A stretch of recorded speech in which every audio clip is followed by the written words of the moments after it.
Hi, Meet Cuties! We're so excited to let you know that you can now binge our newest series, Influence, exclusively and ad-free on Wondery Plus. It's Meet Cute's modern adaptation of Jane Austen's Persuasion, and we know you're going to love it.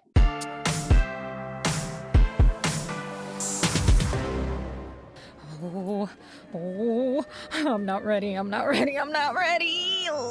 Helen, are you okay?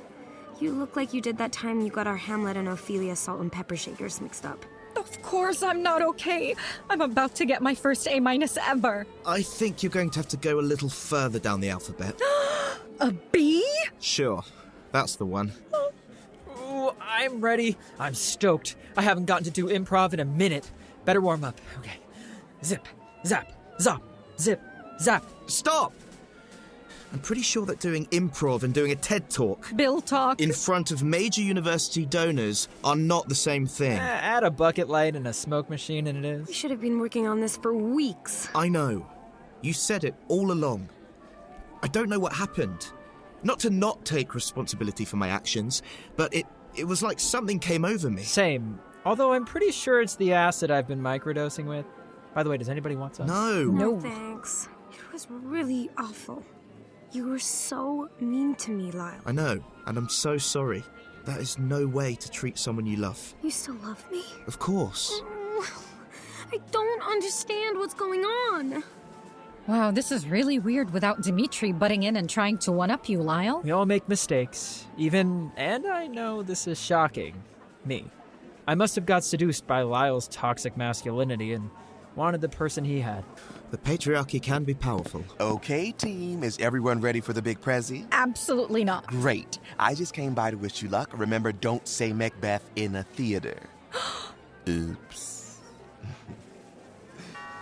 Oh, that's the 1-minute warning. Remember, everyone, I'm rooting for you. The donors are rooting for you. And Professor Oberman would be rooting for you, but he's down with a case of honeymoon cystitis. See? I told you all men get UTIs. Oh, you're up. Good luck. You're not supposed to say that. You're supposed to say break a leg. Oh, I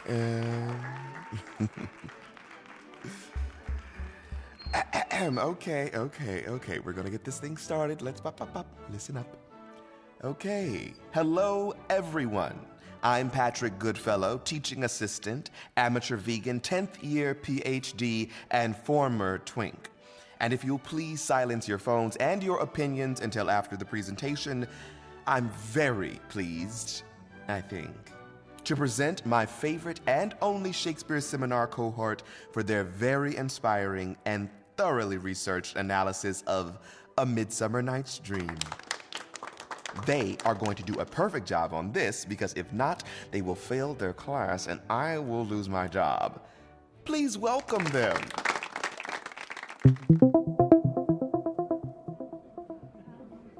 Guys, How's it going? Good morning, lords and ladies, gentle people, groundlings.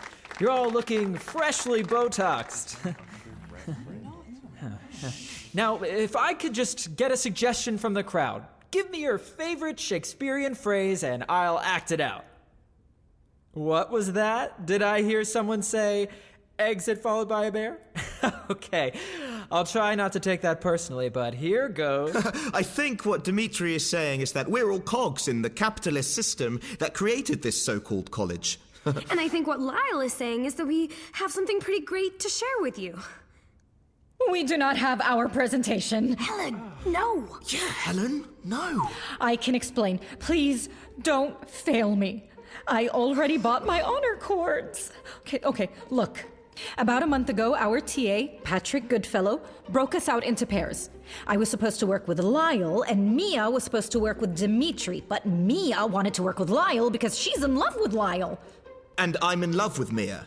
Still. Look, I wanted to work with my assigned partner, even though if Lyle worked with Mia, I'd get to work with Demetri, who I still loved, because they're my ex. And I wanted to work with Mia because I thought I also was in love with her, but I was really just caught up in fighting with Lyle. Although her petite pegs are adorable. Thanks, Demetri. Anyway, Lyle and I decided to sneak off to the Woods Library to work together anyway, and then things got weird. Out of nowhere, I couldn't stop thinking about Helen. How she looked, how she sounded, how she smelled. Okay. While at the same time being absolutely repulsed by Mia, which obviously makes no sense. Thank you. And it was the same for Demetri. I was fawning all over Helen like every gay man over Patti LuPone. Oh, she's so mean. I love her. And trying to outdo Lyle every chance I got. It even, as you may have heard, came to blows. Which were totally staged because we do not condone violence. I thought they were real. And even though her heart was breaking, Mia kept trying to keep us on track. And then a really mean picture of Helen went viral, and she thought we were all making fun of her, which would have been really awful. And that was all going on until last night. When we had to get exterminated for the English department bugs with Mr. Goodfellow. But we're all feeling better now. Back to normal. Loving who we should love. Whom we should love. And hopefully without any infectious hatchlings. But we didn't have time to work on our presentation. We know we let you down, and we are so sorry. Sorry. Please, I'm sorry. Please forgive us. Sorry. Don't fail me.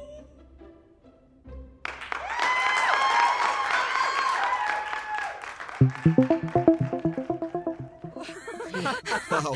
Oh my god, that was so great! Wow, Demetri, no wonder you love performing. That applause was a rush. Yes, I'm totally used to getting applause like that all the time. Well done, team. The donors loved you. But how? We didn't do the work. Because I told them you were doing a modern interpretation of A Midsummer Night's Dream. Oh, I get it. But wait, who is Puck? In fact, they loved it so much, Elon Musk just promised to name a cryptocurrency after Shakespeare. Bard coin. I'd buy some. Anyhow, I'll leave you to celebrate. Oh, before I forget, could I get Professor Oberman's book back now that the project's done? Can I read Puck's closing monologue one last time? Absolutely not. Hey, Mia, I'm really sorry about your glands. The shoes, not, like the pituitary. No, I got it. And accusing you of doing the picture and not being more supportive of you with Lyle. I think I must have been jealous because everyone always likes you so much more than me. But that's no way to treat a friend. And I'm sorry I stole your Valentine. And that I wasn't more empathetic to you when Lyle and Demetri wouldn't leave you alone.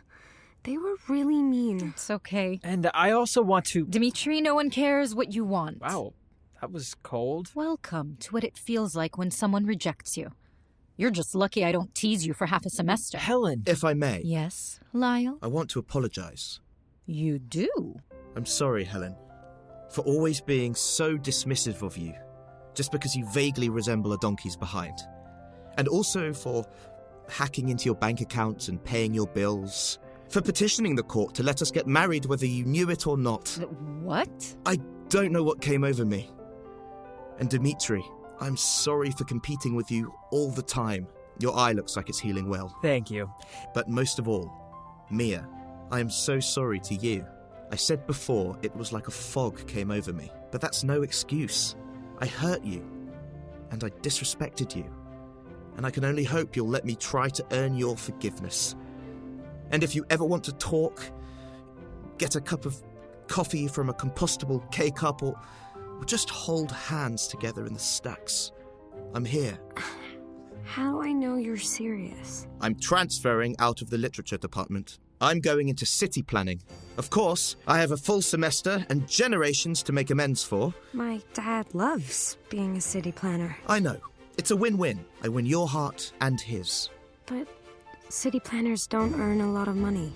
I'm happy to support our woman as head of household. Oh, Lyle, I love you. And I love you.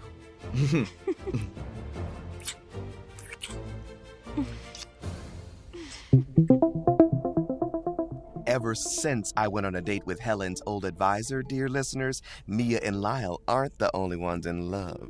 All this joy and satisfaction is really taking time away from my pranks and teaching, but c'est la vie, which is French for Helen's advisor, is a very good kisser. Want to know more about him? Of course you don't. Anyway, that presentation, woo! Hands were clapping, ovations were standing, and money was flowing. Those kids really did a good job. After all the hoops and scoops I put them through, they came through. Good for them. Sometimes teaching is its own reward. And sometimes it has an actual reward. With Professor Oberman not there, the chair recognized that yes, T.A. Patrick Goodfellow, got those kids to dig deep into themselves and produce a performance of the ages. She said that she credits me with creating a place of unique and imaginative learning that fosters the next generation of scholars. Or as I like to call it, she put Patrick in charge. I know, can you believe it? You are now listening to Professor Patrick Goodfellow, ornithologist, melanated, and tenured member of the faculty, bitches. Which is why you find me unpacking my new office. Damn, this place is gonna look very good. What new office, you may ask? Formerly Professor Oberman's. Oh, I know, Nina. I'm excited, too. Professor Oberman's sister-in-law is actually the chair's wife. And when he never came back from truffle hunting, well, let's just say his truffle got hunted, okay? And by that I mean he got put on administrative leave. Anyhow, he got blamed for the whole duel hullabaloo, lack of proper supervision and all that, and I'm enjoying his new office. Well, his old office, my new one. Anyway, dear listener, that is the tale of a mid-semester night's dream. Not a bad one, if I say so myself.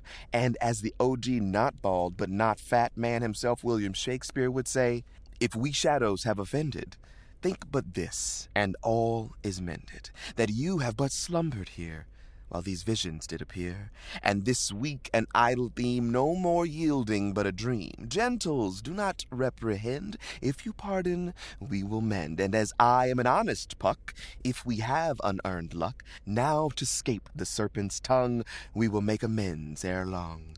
Else the puck a liar calls. So, good night unto you all. God damn, that's good. Oh, and one more thing.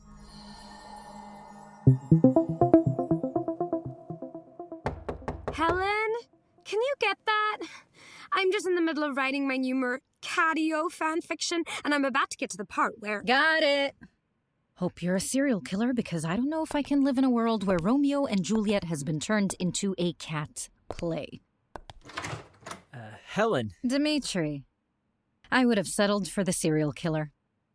I was just in the area, and I thought I'd swing by. See how ye old buddies are doing? I'm fine. Mia is making cat wordplay. I just thought of the sequel, The Meowie Wives of Windsor. Also, hi, Demetri. I don't know why Helen won't return your calls. Speaking of that, can I come in? Why not? But I take no responsibility if Mia starts yelling about Antony and Cleopatra. Oh my God, doing it! I regretted that almost as soon as I said it. Anyway, it's been a minute. You look great. So do you. I mean, your eye looks great. Thanks. I do miss the good old eye patch, though. Who doesn't? Anyway, speaking of regrets, I wanted to apologize. You don't have to do that. No, I'm really sorry. About so much more than what happened this semester. Listen, I always really liked you. Of course. I'm the best. And you make apologies so very easy. Sorry. I should never have broken up with you.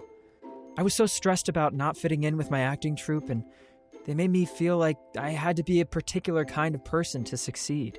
Oh, like when I did my internship and all the serious interns insisted on dressing and bathing as often as they would have in Elizabethan times.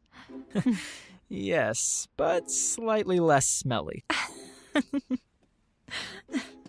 I realize that I can't act my way into being someone I'm not. I am, however, the brightest light on any stage. Not another monologue. But so are you. Oh, I am? Keep going. You're always yourself. Smart, smug, and beautiful. Oh.